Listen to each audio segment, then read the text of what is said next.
Hello learners, welcome to English with Nitish. आज हम लोग इस वीडियो में बात करेंगे एक ऐसे पोएटिक डिवाइस के बारे में जो असल में काफ़ी सिंपल है फिर भी काफ़ी मुश्किल है। आयरॉनिकली इमेजरी है ये। इमेजरी जिसको हिंदी में कहते हैं बिंब। है क्या ये चीज़, ज़रा आप देखें। कोई ऐसी भाषा जिसके प्रयोग से पाठक या श्रोता के मन में चित्र उभर आए या उनकी संवेदनाएं, उनकी अनुभूतियां जागे, इसको कहते हैं imagery. Imagery is the use of the kind of language that sparks off the senses or produces pictures in the minds of the people reading or listening. मतलब समझिए, मैंने कविता में इस तरीके से लिखा हो हवा का बहना कि आप महसूस कर सकें आंख बंद करके कि कैसे वो आपसे टकरा के गुजर रही है, या सूरज का चमकना इस तरीके से कि आपने कविता के शब्द सुनते ही आपके दिमाग में सूरज की तस्वीर आ जाए, या किसी भी माहौल के बारे में मैंने इस तरह लिखा है कि आपने सुनते ही आपके दिमाग में उसकी तस्वीर आ गई या आपको वो महसूस होने लगा, तो वो इमेजरी कहते हैं। या अगर नहीं भी हुआ तो आप कोशिश करके कर सकते हैं, वही इमेजरी होती है हिंदी में, जिसको बिंब या बिंब चित्रण कहते हैं। जैसे कुछ एग्जाम्पल्स देख लें आप। उषा सुनहले तीर बरसती, जय लक्ष्मी सी उदित हुई, कामायनी में है, जयशंकर प्रसाद कहते हैं।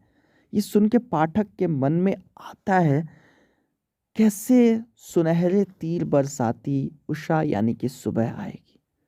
सुनहरे तीर यानी सूरज की किरणें। काफ़ी बढ़िया से बिंब चित्रण यहाँ किया गया है।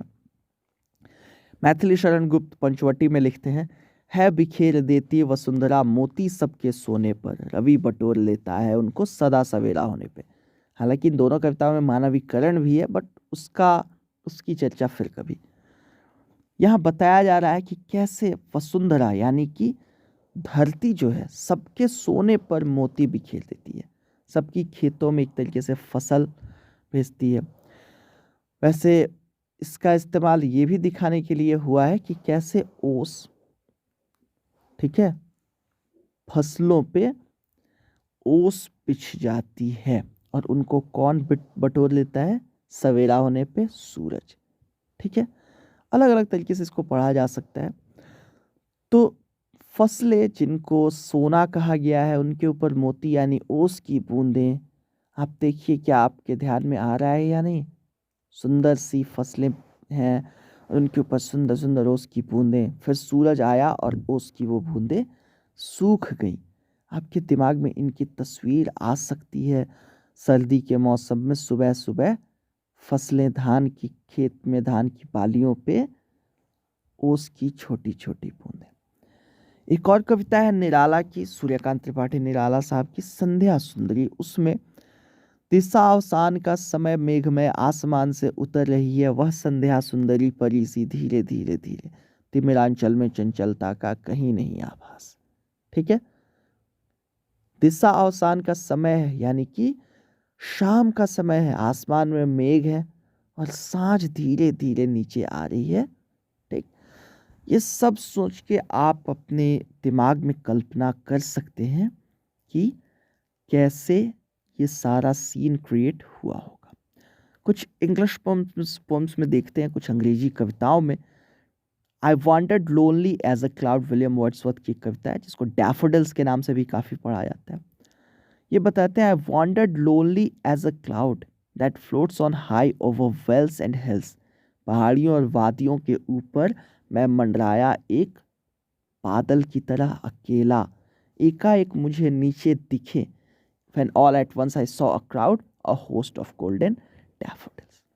नीचे मुझे दिखी एक भीड़ किसकी, सुनहरे डैफोडिल की। डैफोडिल शायद गुलदाउदी को कहते हैं, हमारे यहाँ वो फूल शायद होता है डैफोडिल। तो डैफोडिल्स के खेत दिखे। अब आप समझ सकते हैं, आसमान में एक बादल उड़ रहा था पहाड़ियों के ऊपर से, और नीचे सुनहरे डैफोडिल्स का पूरा एक खेत देखा। क्या कोई आपके दिमाग में इमेज क्रिएट हुई, कहीं घंटी बजी, तो बस समझिए यहाँ इमेजरी का इस्तेमाल हुआ है।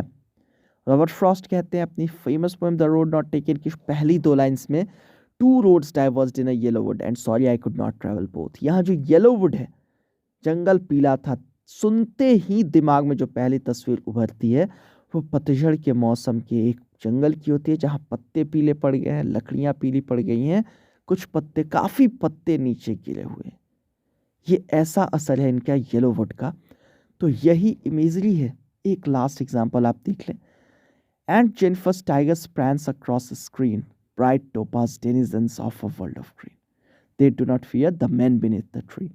ये सारी चीज़ें सुनते हैं दिमाग में आने लगता है कि वो बाघ हैं जो उछल रहे हैं कहीं भी।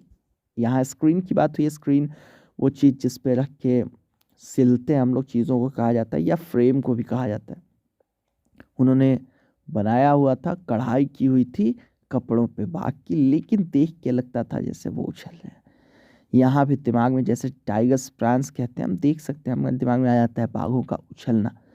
ब्राइट टोपाज डेनिजन्स यानी पीले पीले बाघ, सुनते हैं दिमाग में उनकी तस्वीर उभर आती है।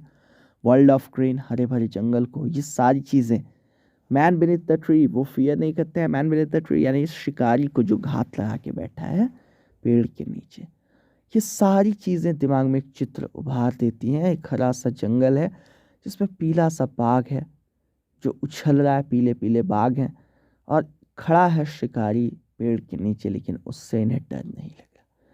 तो बस यही इमेजरी है।